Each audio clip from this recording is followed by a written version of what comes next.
So friends, this is not going to be your typical presidential address. For me, the most impactful presidential addresses were those that were personal. Clem Darling and Julie Freshlag's SVS addresses, Spencer Taylor and Tom Huber's Southern presidential talks all come to mind. They all spoke from the heart, and in revealing a bit about themselves, made their topic compelling. So I ask for your indulgence as I share with you some of the triumphs and tragedies in my own life, in my personal quest for contentment, understanding, and fulfillment. Lessons learned, aha moments, a journey of self-discovery, all in the pursuit of happiness. Much has been written about the importance of self-awareness, but really, what does such a self-evident phrase really mean? The Oxford Dictionary suggests this: conscious knowledge of one's own character, feelings, motives, and desires. So I ask you to let that sink in for a moment. While a quick glance might leave one with the impression that surely most folks know themselves, I believe that the mastery of self-awareness is rare. Many people don't have great self-awareness, and the irony is glaring. Folks just don't know what they don't know about themselves. Looking back, I wasn't blessed with great self-awareness in my formative years, really quite the opposite. So here's a great example. Convincing myself that my choice of college and medical school had nothing to do with the fact that my father had attended the same institutions. I really believed and forcefully tried to convince anybody who would listen that there was no connection. Perhaps I wanted, and others around me, to see myself as my own person, one who would not be influenced by my parents or anything else. Wow. Talk about a lack of self-awareness whopper. It's my supposition that in the pursuit of true happiness and deep, authentic contentment, a good grasp of self-awareness is essential. So I'd like to share with you a handful of events that have impacted my development of better self-awareness. It was the late 1990s, and I was 3 years out of my fellowship training working at Ochsner Clinic in New Orleans. Sam Money and I had been fortunate to be a trial site for the earliest minimally invasive endografts for aortic aneurysm repair. Given that we were very junior in the pecking order of site primary investigators from around the country, we had no illusions about getting a piece of the clinical trial data for presentation. But I thought, hey, how about an economic paper about the costs of this new technology? While cost papers are now omnipresent in healthcare delivery, this was not a topic that was explored much 20 years ago. My working hypothesis was that EVAR was going to be less costly than open repair, given the radically reduced length of stay. The trial sponsors agreed with this proposal and hired an independent economic consultant to pull the cost data from the trial sites around the country.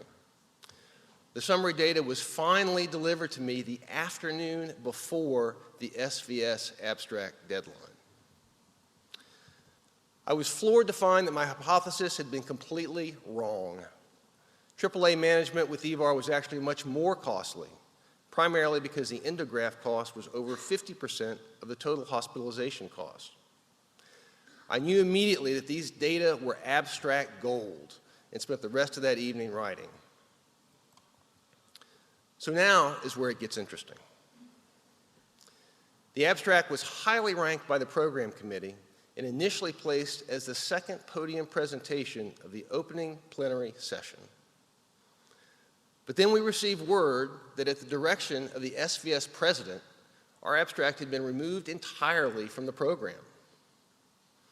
Notably, the SVS president also happened to be the national primary investigator for that trial. But this was before the age of conflict of interest disclosures.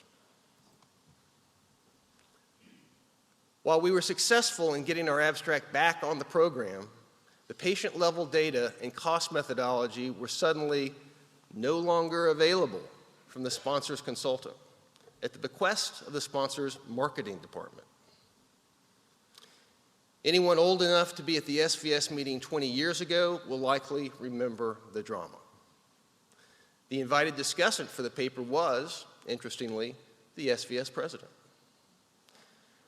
We were accused of fabricating the cost data during the discussion. The aftermath included an effort by elements within the SVS leadership to block publication of the data in the Journal of Vascular Surgery. And I was highly encouraged to withdraw the manuscript. But the accusation that we had fabricated data cut me to the bone. Integrity is everything to me. So I took this very personally. The epilogue of the story speaks for itself. After very vigorous review and multiple discussions with Wayne Johnston, then the JVS editor, the paper was published. Within a year, formal conflict of interest declarations were mandated for the journal, and in time also for reviewers and discussants. In our paper, yes, the data were accurate and ultimately reproduced by multiple other authors over the last 20 years. So what life lesson did this provide for me? Believe in yourself. And although I did not realize it at the time, this episode helped me along the path of self-awareness, providing a concrete example of understanding the conscious knowledge of one's own character. While a triumph like this can provide opportunities for personal growth, tragedies can lay bare the challenges of life. Sometimes our lives are forever changed in a blink. I was just 9 months out of my fellowship training when my son Jared suddenly died under tragic circumstances. He was a month away from his 3rd birthday. It was a grief that cannot be imagined. I literally did not think the sun would rise the next day. Coping with the death of a child is one of life's very, very greatest challenges. Despite a great deal of emotional work to process this loss, there remained a weight, a heaviness that I could not really understand.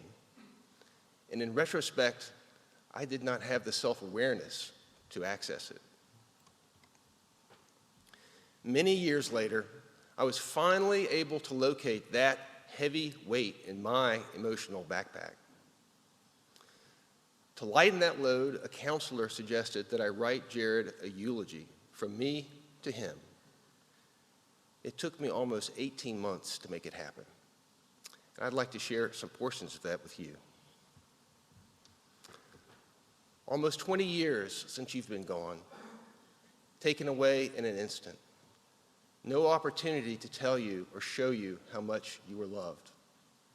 You took your last breath in my arms, but you could not hear my cries or feel my heart break.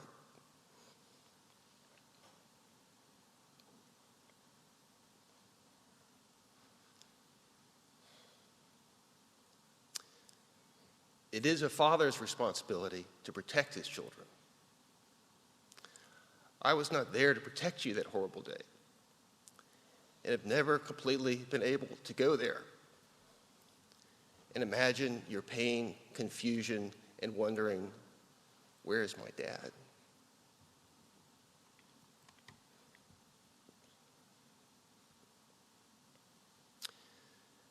Many years later, alone on the dock at Ono, and sitting at your plaque, I felt your love so strong, your understanding, that allowed me to forgive myself. Thank you.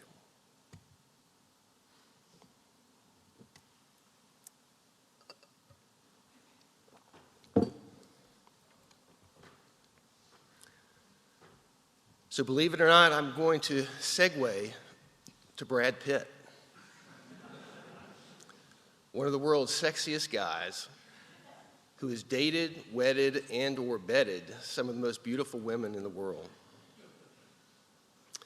He recently spoke about some of the challenges in his personal life, which profoundly resonated with me.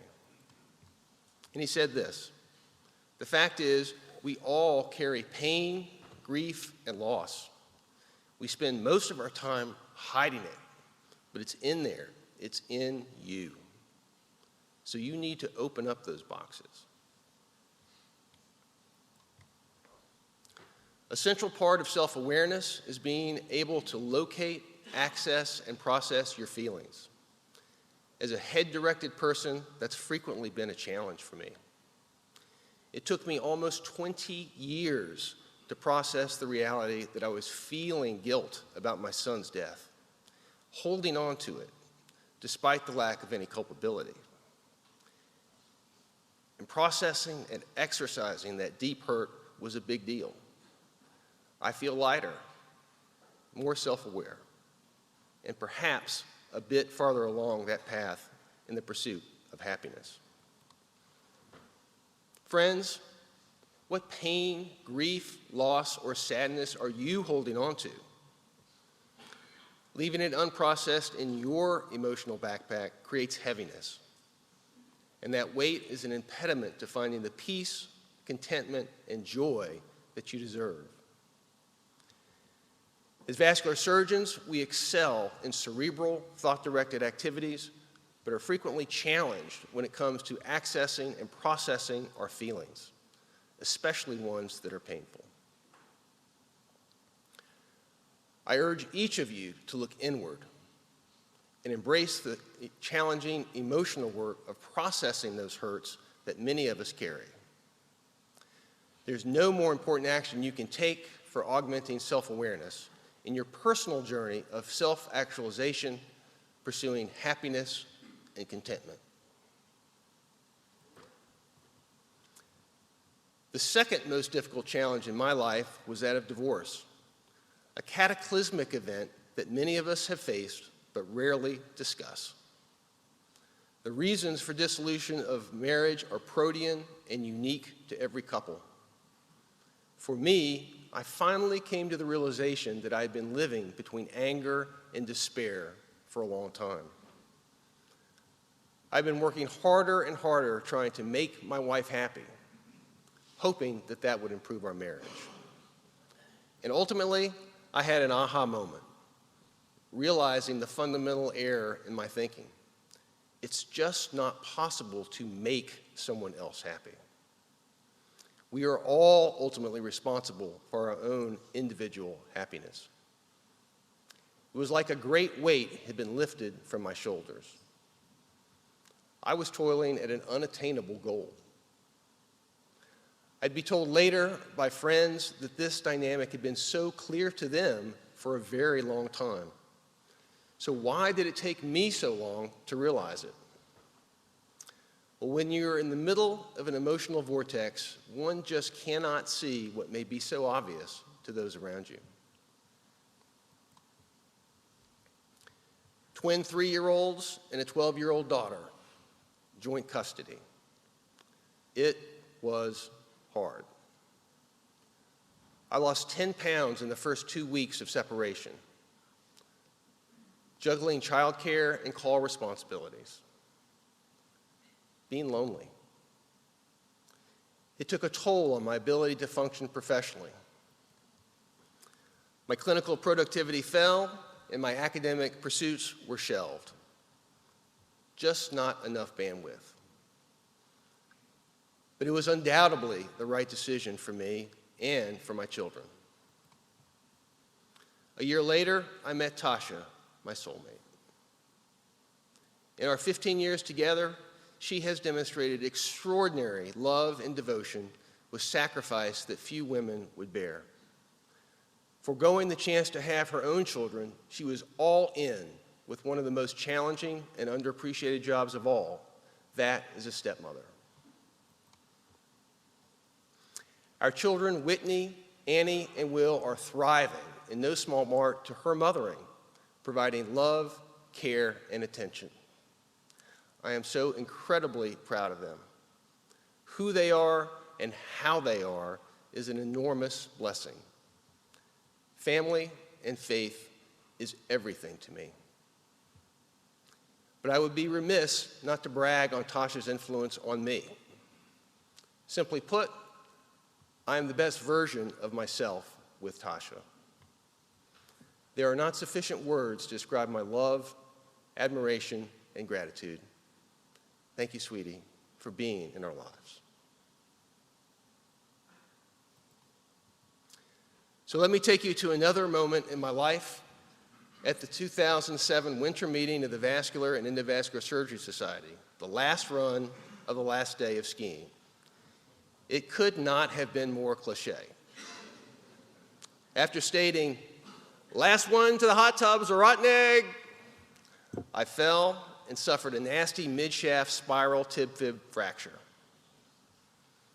At the local hospital in Steamboat, the orthopedic surgeon was summoned, telling me I needed emergency surgery and would be out 6 to 8 weeks. Despite having major narcotics on board and still in remarkably severe pain, my response was this: "But I have 12 cases on the schedule next week."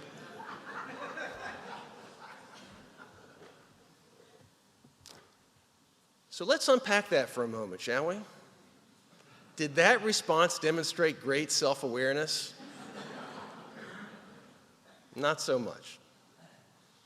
But it did expose a classic baby boomer characteristic, a mantra of work ethic as duty above all else. Damn the torpedoes, full speed ahead. And yet, the world did not end when I could not do those cases. In reflection, this episode reminds me of one of my mentors, Dr. Robert Smith. I was fortunate to work with him during my fellowship training at Emory. He exemplifies the traits of humility, integrity, and wisdom. And to boot, he's a master technical surgeon. More than 20 years ago, he gave an address to the Georgia Vascular Society reflecting on his years of practice. In his talk, he provided a number of self-evident truths relevant to vascular surgeons. And one of those was this: I never met a vascular surgeon who said on their deathbed, "I wish I'd done more aneurysms." Such wisdom, and discussed decades ago, before really there was much question about work-life balance. Too often, Americans seem to live to work, while in many other parts of the world, they work to live. As vascular surgeons, we are driven and ambitious, and too many of us, myself included, have fallen into this former group. We boomers have plenty to learn from the Gen Xers and millennials who, in my opinion, have a healthier approach to work-life balance. That being said, I feel truly blessed to still enjoy what I do professionally. As vascular surgeons, we are fortunate to be in a position to make a real difference in people's lives. That satisfaction and the genuine gratitude of our patients still puts a smile on my face. I'm quick to point out to medical students and trainees that vascular surgery is one of the very few surgical specialties which provide longitudinal care and connection with our patients. For me, that connection is a great part of my job satisfaction. Here I am at a 4th of July barbecue for the Sunshine Support Group, an organization that provides community support for patients with kidney failure.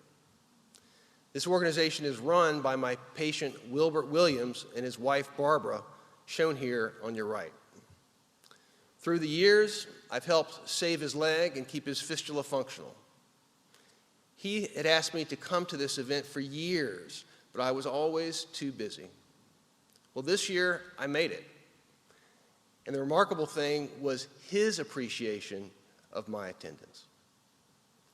Sometimes we become so busy that it's easy to lose sight of these moments of humanity, our deep connection with our patients and their families. Don't skimp on these interactions, as they will bless you more than you may imagine. So what makes us happy and content? While there are thousands of articles addressing this question, you may be relieved to know that I'm not going to quote any of them. I believe that the answer is a uniquely personal one, and probably dependent to a degree on your age and gender. Necessary components for many of us may include family, faith, companionship, love, intimacy, professional satisfaction, leisure activities, stewardship, altruistic acts, good health, exercise, and financial security. But what is the right mix? What things in our lives should have more priority? It is unique for each of us. And only the self-aware person is equipped to make those critical choices. Attaining genuine happiness and contentment doesn't just happen. As in a good marriage, it takes sometimes difficult emotional work, the ability to be real with yourself, peeling back those protective emotional layers, allowing vulnerability. Realizing this goal is not possible without knowing yourself. So I'd like to leave you with my first slide about the definition of self-awareness. Conscious knowledge of one's own character, feelings, motives, and desires. I ask you to carefully consider how much true conscious knowledge you have of yourself in each of these categories. Genuine self-awareness will help you along life's realization of peace, contentment, and happiness. My friends, don't postpone joy, because life is not a do-over. Carpe diem. It's been a singular honor to serve as your president. Thank you.